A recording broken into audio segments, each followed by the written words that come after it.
"You are useless now, Grace," my daughter-in-law said, loud enough for the waiter to hear, and 3 hours later she asked me for $85,000. That was my 70th birthday, though by the end of the night, the cake felt less like a celebration and more like evidence. We were sitting at a little Italian restaurant in Columbus, the kind with warm yellow lights, red leather booths, and framed pictures of vineyards on the walls. Ethan had chosen it because he said it was quiet and easy for me to get to, though I had been driving in Ohio winters since before he was born. My 2 grandchildren were coloring on paper menus. My son sat across from me, checking his phone every few minutes. Brittany sat beside him in a cream blouse, her blonde hair smooth over one shoulder, her nails shining each time she lifted her wine glass. I had worn my pearl earrings, the small ones Robert gave me on our 25th anniversary, and a navy dress I had saved for church and special dinners. I wanted the evening to be simple.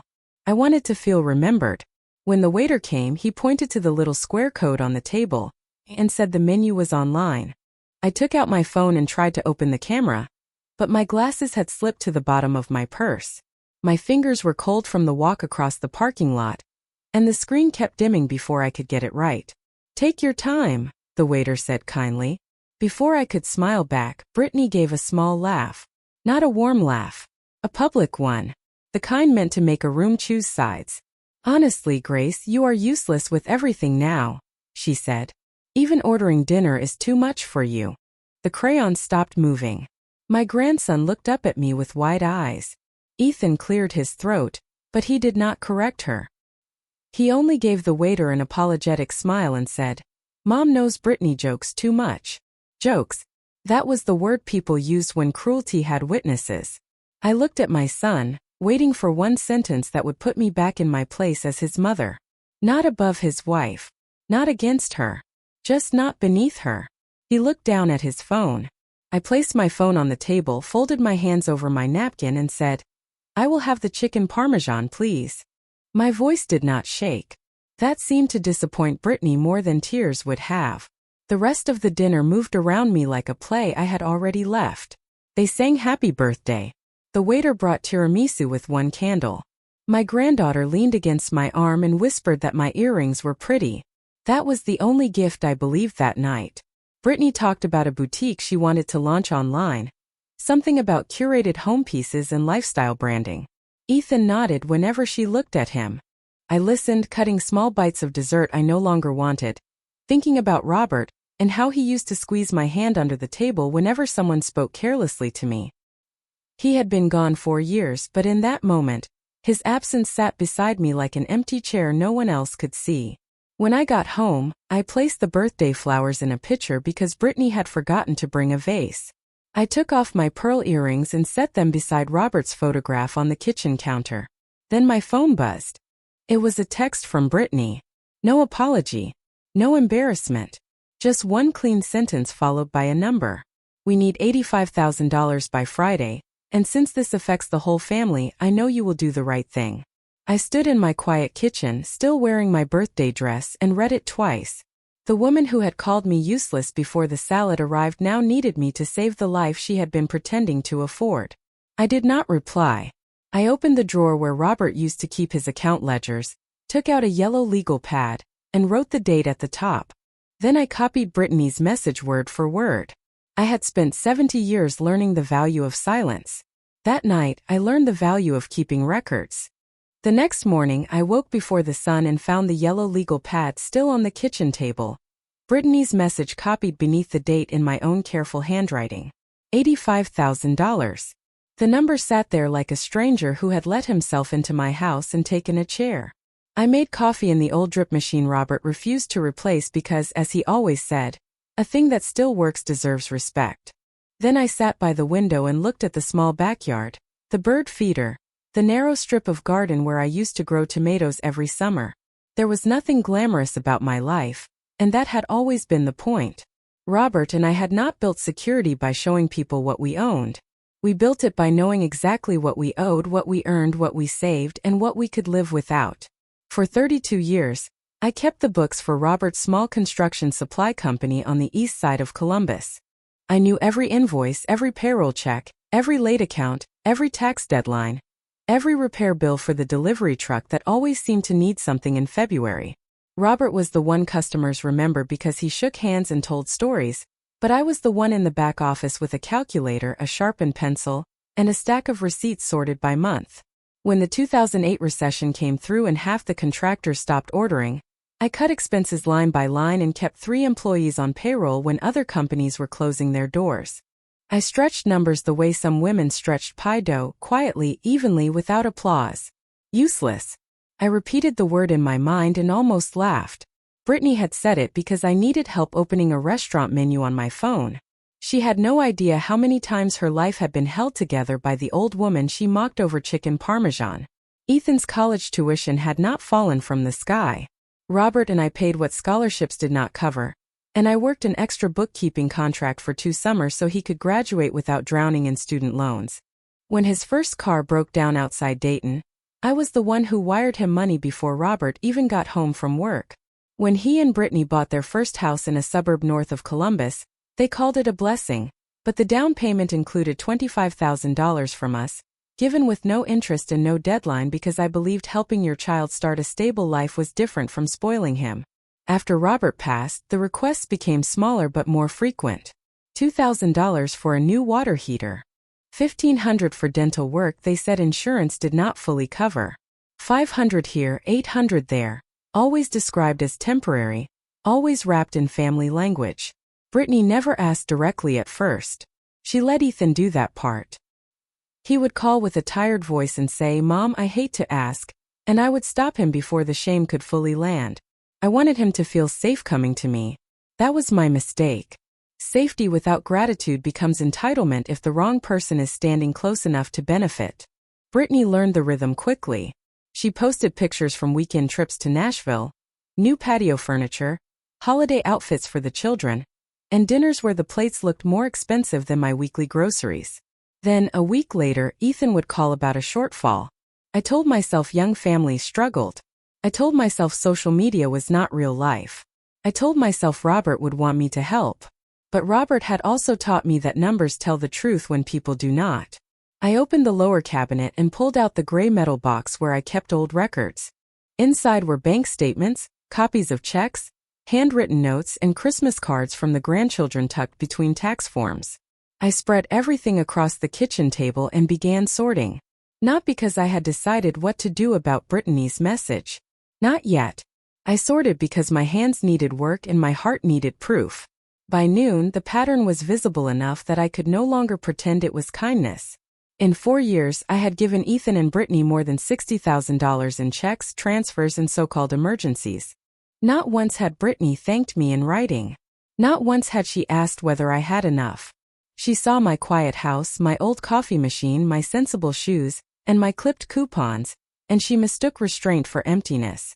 I closed the metal box and rested both palms on the lid. I had been useful to them for years. The problem was not that they forgot. The problem was that they remembered only when they needed money. That afternoon, after the records were sorted and the coffee had gone cold, I did something I had avoided for years because I told myself it was unkind. I opened Brittany's social media pages and looked carefully. Not the way a grandmother looks for pictures of the children. Not with soft eyes. I looked the way I used to review company accounts when a supplier claimed a payment had been missed. Slowly. Line by line. Picture by picture. The first post was from the weekend before my birthday.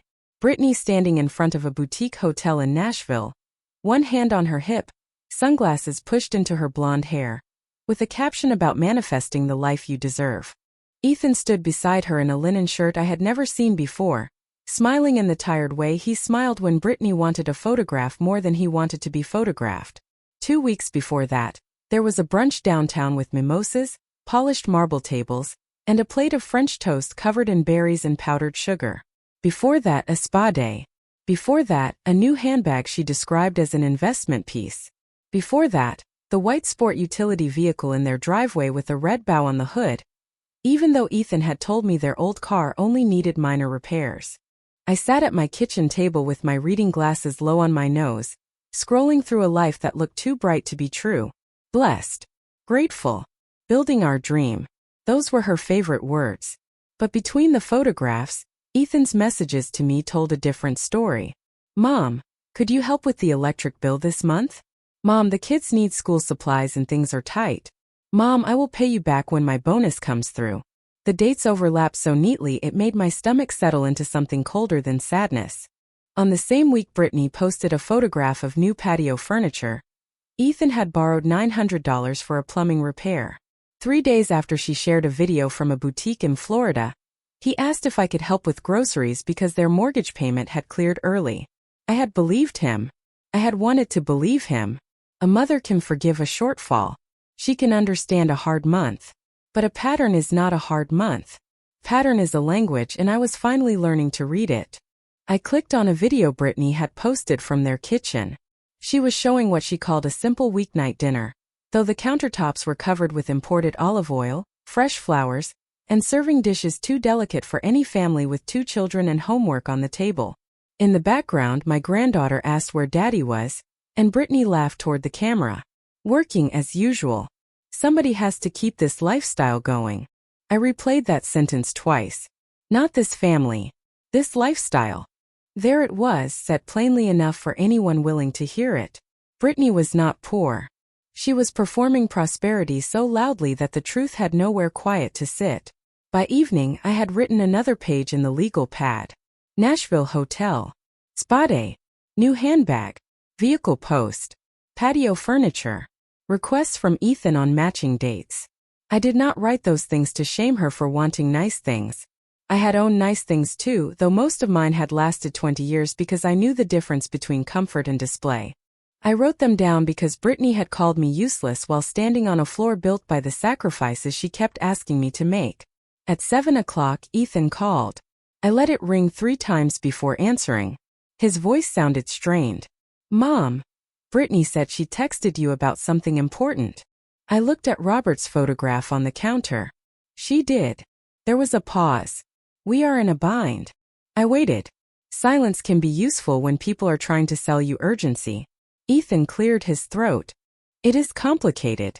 The boutique is a real opportunity, and some bills hit at the same time. Brittany thinks if you could help us just this once, it would take pressure off everyone. Just this once. I looked at the gray metal box still open on the table, full of 4 years of just this once. What kind of bills? I asked. He sighed. Credit cards. Some house stuff. A business deposit. A few things. Few things. $85,000 had become a few things. I told him I needed time to think and ended the call before he could hand the phone to his wife. Then I sat very still, listening to the refrigerator hum and the old wall clock count the seconds. Brittany had spent years proving to strangers that she had everything. Now she wanted me to pay the cost of keeping them from finding out she did not. Brittany came to my house the next afternoon carrying lemon bars in a white bakery box, as if sugar could soften a demand for $85,000. She arrived at 2 o'clock, exactly when she knew Ethan would be at work and the grandchildren would be at school. That told me enough before she even stepped inside.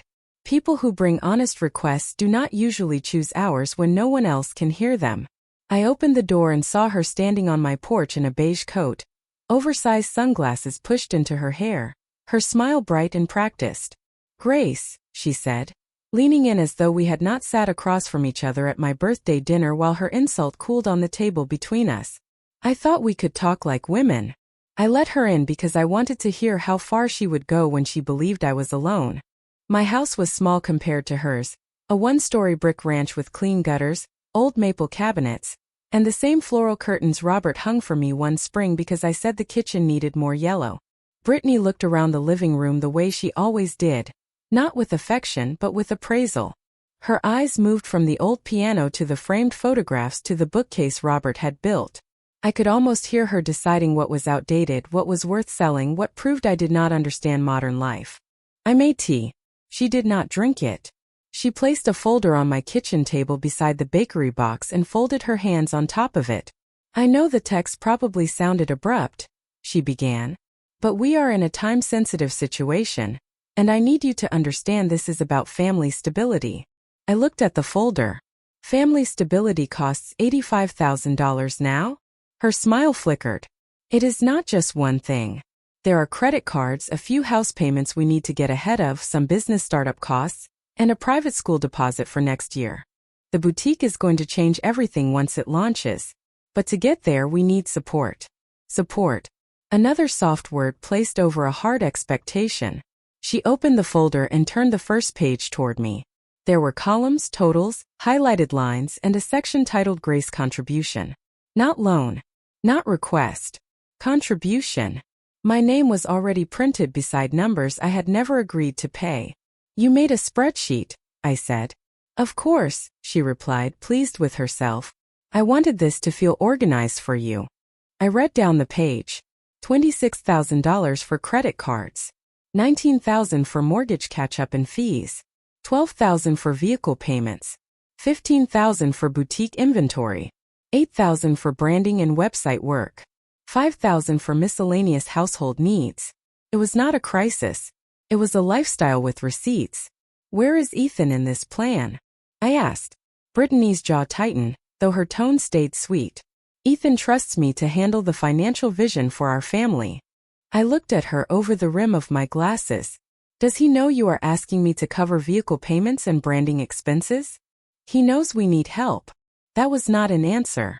She turned another page toward me. This one was written like a proposal, full of phrases such as legacy planning, intergenerational investment, and protecting the grandchildren's future. I had spent decades reading contracts, invoices, and loan documents. Dressing up pressure in expensive language did not make it less ugly. Then Brittany leaned forward, lowering her voice as if she were offering wisdom. Grace, at your age, what are you really saving for? The kitchen went very quiet. Outside, a school bus sighed to a stop at the corner. Somewhere down the hall, the heating vent ticked. I thought of Robert eating toast at this table, circling sale prices in the grocery ad, telling me that money was not love, but it could protect love from desperation. Brittany mistook my silence for uncertainty and pressed harder. You live simply. You do not travel. You do not need a large cushion. And honestly, someday this will all come back to Ethan anyway. Why not help now while it actually matters? There it was. Not only a request for money, but a request for me to think of myself as already gone. I folded the first page neatly and placed it back in the folder. I need time to review this. Brittany exhaled, half relieved, half impatient. We need it by Friday. I stood and carried my untouched tea to the sink. Then you should hope I read quickly. Her face changed for 1 second. Just long enough for the smile to fall away. Do not make this difficult, Grace. We are the ones who will be taking care of you later. I turned off the faucet and looked at her. Later is not a payment plan. She gathered her folder, but I had already seen enough. After she left, I opened the yellow legal pad and wrote down every category, every number, every sentence. Especially the one about my age. Then I underlined one phrase twice. She wants me to feel guilty for still owning my own future. The next morning, I took Brittany's folder to the bank inside a plain canvas tote bag. The same one Robert used to tease me about because it had outlasted 3 purses and 2 cars. The branch sat on the corner of Henderson Road and Reed, tucked between a pharmacy and a dry cleaner, with a flag by the entrance and a row of small shrubs trimmed into shapes that always looked too neat to be natural. I had banked there for 27 years. I knew the floor tiles, the smell of coffee near the waiting area, and the quiet way people lowered their voices when talking about money. Money is one of the few subjects Americans discuss loudly until it becomes personal. Then everyone whispers. I asked for Linda Carver, the branch manager, a woman with silver brown hair, square glasses, and a memory sharp enough to make paperwork behave.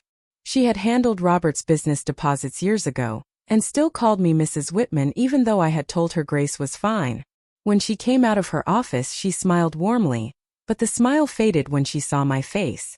Is everything all right? She asked. I need to review my accounts, I said.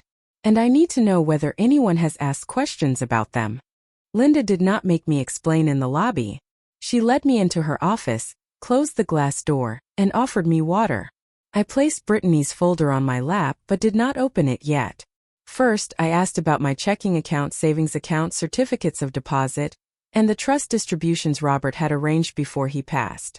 Everything was intact. No withdrawals I did not recognize. No new authorized users. No signature cards changed. I felt my shoulders loosen but only slightly. Then Linda paused over her keyboard. There was an inquiry, she said carefully. Not access. Just an inquiry. The room seemed to narrow around her words. From whom? She turned the monitor slightly, then thought better of it and printed a note instead. Your son called 2 months ago asking what documents would be needed if you wanted help managing accounts in the future. We gave general information only. We did not discuss balances. Ethan. I folded my hands in my lap. Was he alone on the call? Linda hesitated. That was answer enough. I cannot confirm who was with him, but I can tell you a woman's voice was heard in the background asking about liquid assets and whether a family support agreement could be attached to a personal account. I looked down at my wedding ring. Robert had chosen a simple gold band because we needed the money for a refrigerator. It had protected my finger longer than some people protected their vows to family. Linda opened a file folder from her desk. There is something else. Last week, someone emailed a request asking whether you could transfer a large amount without tax consequences. The email came from Ethan's address, but the wording did not sound like him. We responded with a recommendation that you speak with your attorney or financial advisor directly. Then we received a second message that appeared to be sent by mistake. She handed me a printed page. I knew before I read it. Some truths arrive in the body before the eyes catch up. The message was short, written in Brittany's polished style, and apparently meant for Ethan, not the bank. She is useless with technology and easy to overwhelm.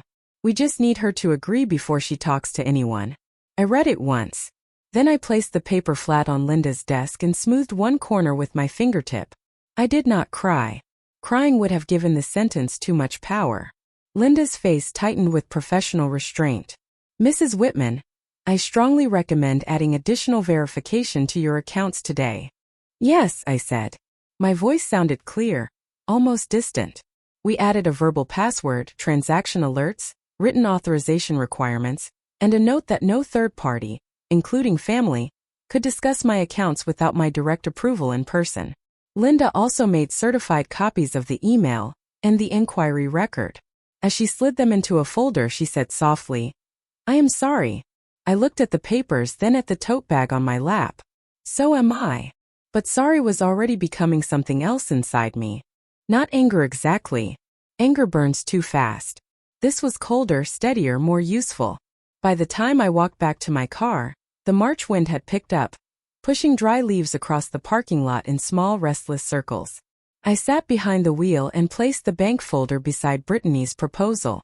One folder asked me to fund a life built on appearances. The other proved how they planned to get me to do it. I started the car, but I did not drive home yet. Instead, I took out my phone and searched for Martin Hayes, Robert's attorney. Then I called his office and asked for the earliest appointment available. I had stopped being hurt enough to wonder why they did it. Now I needed to know exactly how to stop them. Martin Hayes still kept his office on the 4th floor of an old brick building downtown, above a bakery that made the hallway smell like butter and cinnamon. Robert used to say that was why Martin never looked unhappy, because no man could spend 40 years above fresh pastries and lose faith in the world completely. I parked in the visitor lot, carried both folders against my chest, and rode the elevator with a woman in a gray suit who smiled politely without asking why my hands were gripping paper so tightly. Martin's receptionist remembered me. She said my name softly, the way people do when they know a person has become a widow since the last visit. His office had not changed much. Dark shelves, brass lamp, framed law degree, a photograph of his grandchildren near the phone. Martin stood when I entered, taller than I remembered, thinner in the face, but with the same careful eyes. Grace, he said, taking both my hands, I wish this were under better circumstances. So do I. I sat across from him and placed the bank folder, Brittany's proposal, and my yellow legal pad on his desk. I did not summarize at first. I let the paper speak. Martin read the birthday text, the printed email, the bank inquiry note, and Brittany's contribution spreadsheet without interrupting. His expression did not change much, but I saw the moment his jaw tightened. Attorneys are trained to hide surprise, but not all disappointment can be hidden. When he finished, He removed his glasses and set them beside the documents. You were right to come here before signing or transferring anything. Was I at risk? I asked. He leaned back slowly. Financial pressure from family often begins exactly like this. Soft language. Urgency. A claim that helping them is the same as loving them. Then when the person hesitates, they suggest confusion, selfishness, or decline. I thought of Brittany's voice at the restaurant, bright and cruel over the candle on my tiramisu. Useless. Easy to overwhelm. At your age. Different words, same rope. Martin opened a thick file from his cabinet, one labeled Whitman Family Trust. Seeing Robert's name on the tab made my breath catch. Martin noticed but did not comment. He placed several documents on the desk and turned them toward me. Robert updated this 2 years before he passed. He was concerned that Ethan was becoming too dependent on you financially, and he worried Brittany did not respect boundaries. My eyes lifted. Robert knew. He suspected enough. Martin tapped the first page. The trust gives you full control during your lifetime. Ethan has no authority to demand distributions, approve transfers, access account information, or direct your spending. Brittany has no rights under the trust at all. The sentence settled over me like a locked door. Not a prison. A protection. There is also a clause, Martin continued, stating that if a beneficiary attempts to pressure, manipulate, or financially exploit you, distributions can be delayed, reduced, or reviewed by a trustee after your passing. I looked down at Robert's signature. The familiar slant of the R. The steady line beneath Whitman. All those years I thought he had left me memories and modest comfort. He had also left me a shield. I touched the edge of the page with one finger, careful not to smudge anything, though the ink had dried years ago. Why did he not tell me how worried he was? Martin's voice softened.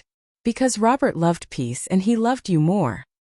He hoped planning quietly would spare you pain unless the day came when you needed to know. I looked toward the window where downtown traffic moved below in neat lines, everyone going somewhere with purpose. For the first time since my birthday dinner, I felt mine returning. Martin explained the next steps plainly. We would update contact instructions with the bank and financial advisor. We would prepare a written notice stating that all financial requests from family members must go through his office. We would amend certain communication preferences and add safeguards against unauthorized access. He advised me not to argue with Brittany privately, not to promise anything verbally, and not to let guilt become a signature. Could I simply say no? I asked. Martin almost smiled. You can always say no. My job is to make sure they understand that no is also a legal boundary. I sat straighter in the chair. That word again. Boundary. It sounded less cold each time I heard it, more like a fence around a garden Robert and I had spent our whole lives planting. Before I left, Martin made copies of everything and placed the originals in a new folder with my name on it. Grace, he said as I stood, you are not refusing to help family. You are refusing to finance disrespect. I carried that sentence with me down the elevator, through the bakery-scented lobby, and out into the afternoon light. In my car, I placed Robert's trust documents beside Brittany's spreadsheet. One had been written to protect me. The other had been written to use me. For years I had confused being generous with being available. That day, with Robert's signature beside me and my attorney's card in my purse, I decided those years were over. On Saturday morning, I called Ethan and told him I wanted to understand the plan before making any decision. I chose my words carefully, not because I intended to give them money, but because careless words become handles for people who want to pull you where you never agreed to go. Ethan sounded relieved so quickly it hurt. That is good, Mom, he said. Brittany has been really stressed. She just wants to know you are taking this seriously. I looked at Robert's trust folder on the kitchen table. I am taking it seriously. We agreed they would come Sunday evening at 6. After I hung up, I called Martin Hayes. He listened while I explained that I wanted them to present everything clearly, every amount, every purpose, every expectation. Do not be alone for that conversation, he said. I will be nearby. So on Sunday at 5:30, Martin arrived through the back door with his briefcase and sat in Robert's old office, the small room off the hallway where the filing cabinet still held warranty papers for appliances we no longer owned. I made coffee, set out 3 glasses of water, and placed a yellow legal pad on the table. No cookies. No casserole. No birthday flowers. Hospitality has limits when it is being used as a doorway for disrespect. At exactly 6, Brittany and Ethan pulled into my driveway in their white sport utility vehicle. Brittany stepped out first, wearing a pale blue blazer, slim black pants, and heels too sharp for my old brick walkway. She carried a laptop bag and a folder much thicker than the one she had brought before. Ethan followed with his shoulders slightly rounded, as if he had already apologized to the air before reaching the porch. I opened the door and invited them in. Brittany kissed my cheek without touching me much. "Grace, I am glad you are finally open to discussing this rationally." I smiled just enough to let her keep talking. That was the point. We sat at the kitchen table, the same table where Robert and I had once planned payroll during slow months, where Ethan had done algebra homework, where Brittany now arranged her papers as if preparing to buy a company instead of drain a widow. She opened her laptop and turned the screen toward me. There were slides. Actual slides. The first one said Whitman Family Financial Reset. I folded my hands in my lap so she would not see them tighten. Brittany began with the credit cards, calling them temporary lifestyle debt. Then the mortgage arrears, which she described as timing issues. Then the vehicle payments, which she said were necessary because appearances mattered when building a brand. She spoke about her boutique as if the world had been waiting for her to sell candles, throw pillows and curated gift boxes to women who already had closets full of the same things. Ethan nodded at the wrong times and stared at the table during the right ones. Every few minutes, Brittany used the word family, family investment, family image, family future, family support. It was almost impressive the way she turned one word into a shovel. "So," she said finally, sliding a printed agreement toward me, "the most efficient solution is for you to transfer $85,000 by Friday. After that, we can discuss a monthly family support amount until the boutique becomes profitable." I looked at the paper. My name was typed on a signature line. "Monthly support? Just for stability," she said. "Nothing unreasonable." "How much?" $4,000 a month to start. Ethan flinched just a little. I saw it. Brittany did too, and gave him a look sharp enough to silence him without a word. Then she turned back to me with a softer voice. "Grace, this is your chance to still be useful to this family." There it was again. Useful. Not loved. Not respected. Useful. I picked up my pen and wrote the sentence down on the legal pad. Brittany mistook that for agreement and leaned forward. "We are not trying to take anything from you. We are trying to build something bigger than all of us." I looked around my kitchen at the yellow curtains, the old clock, the framed photograph of Robert holding baby Ethan in this very room. "And what happens if I say no?" Brittany's expression cooled. "Then Ethan and I will have to make hard decisions about how involved we can be in your life going forward. The children are busy. We are busy. It would be unfortunate if money created distance." Ethan whispered her name, but not firmly enough to matter. I wrote that down too. Then I set the pen beside the pad and looked at my son. "Is that your position as well?" He opened his mouth, closed it, and rubbed both hands over his face. "Mom, I just do not know what else to do." I believed him. That was the saddest part. He did not know what else to do because it had become easier to ask me for money than to tell his wife no. Brittany pushed the agreement closer. "We need a decision tonight." I stood slowly and picked up the legal pad. "Then tonight you will have one." For the first time, her smile looked uncertain. She did not know Martin was in the next room with Robert's trust, the bank records, and the email she never meant me to see. She thought I had invited her to negotiate. I had invited her to finish revealing herself. I walked to the hallway and opened Robert's office door.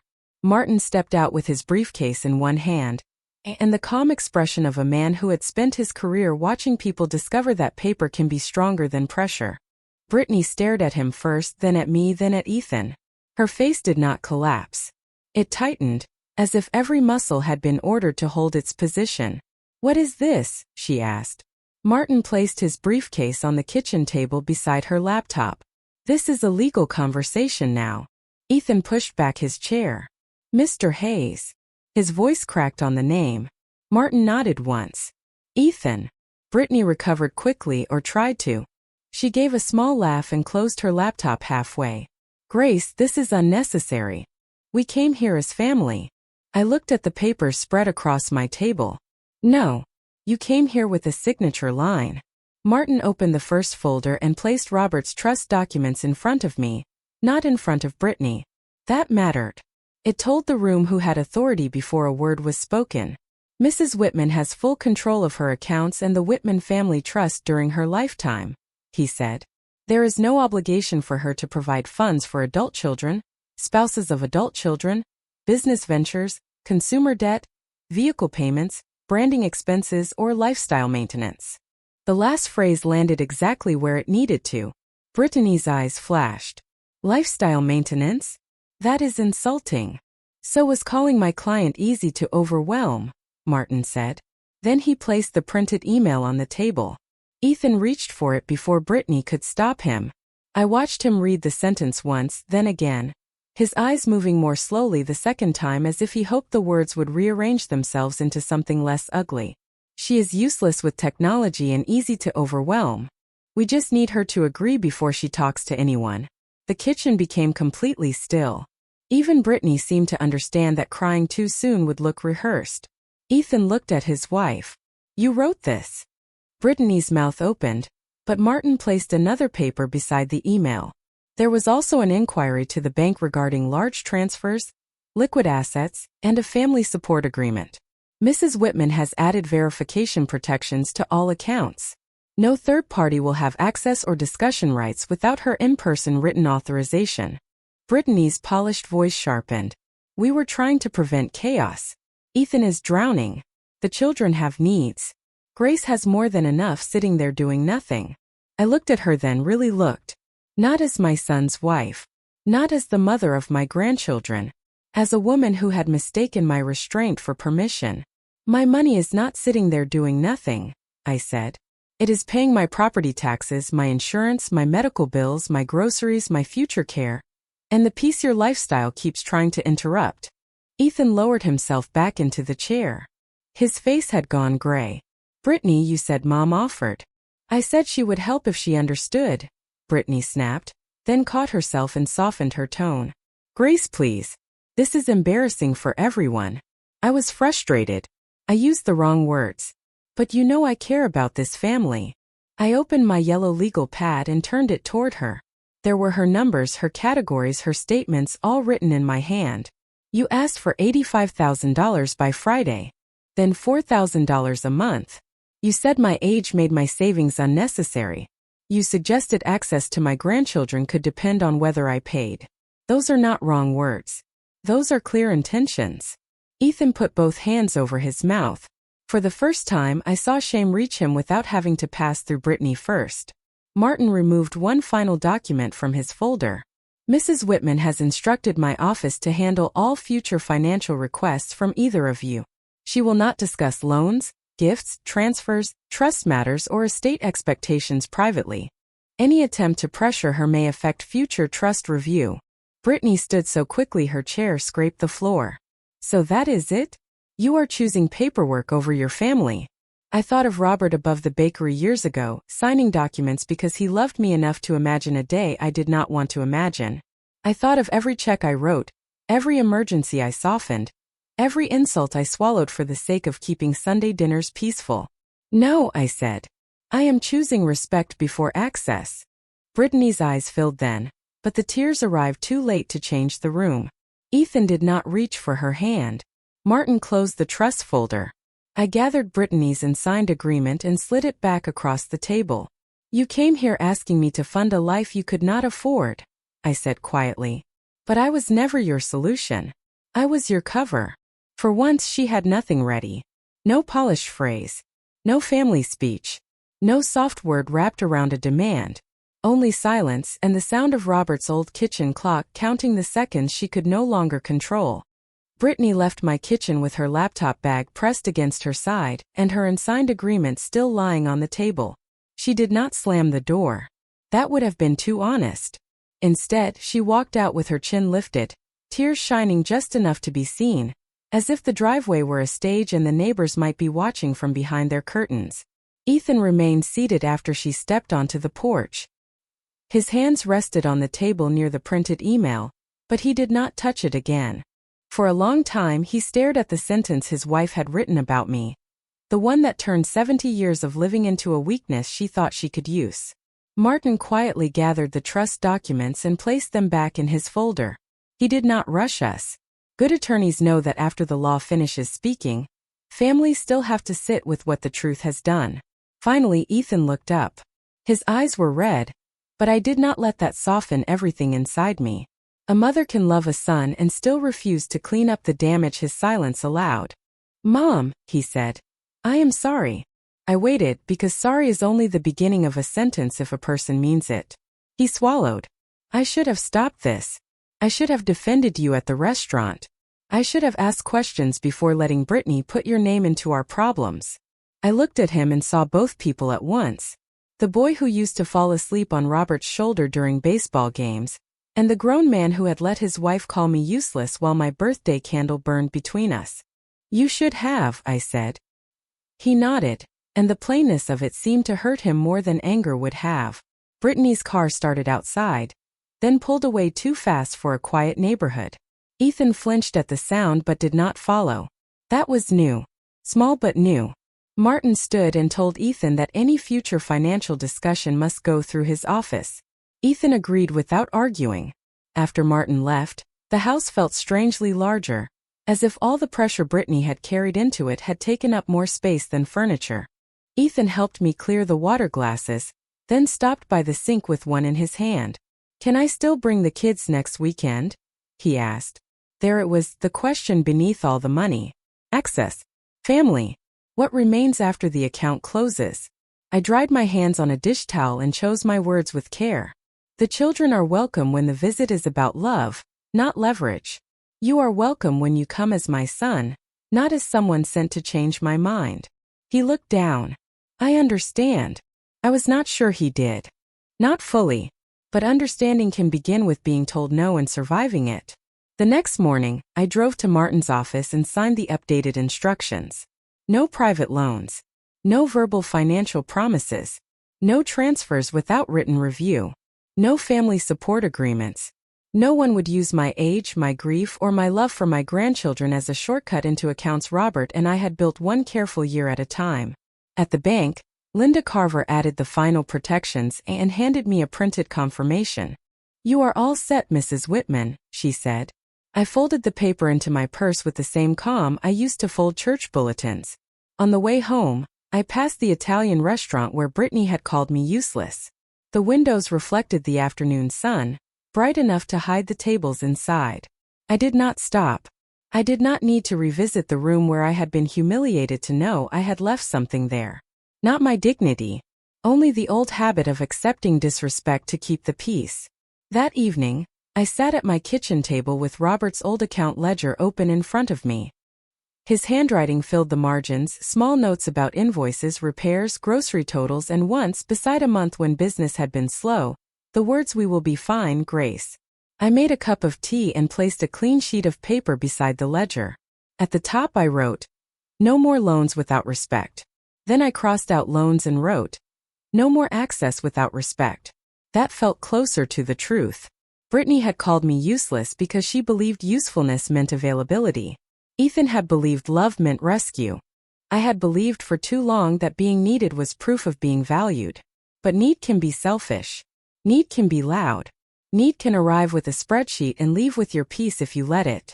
I looked around my small brick ranch at the yellow curtains, the old maple cabinets, the framed photograph of Robert smiling beside the backyard tomatoes, and I felt no shame in the simplicity of my life. It was paid for. It was honest. It was mine. That night I finally understood something.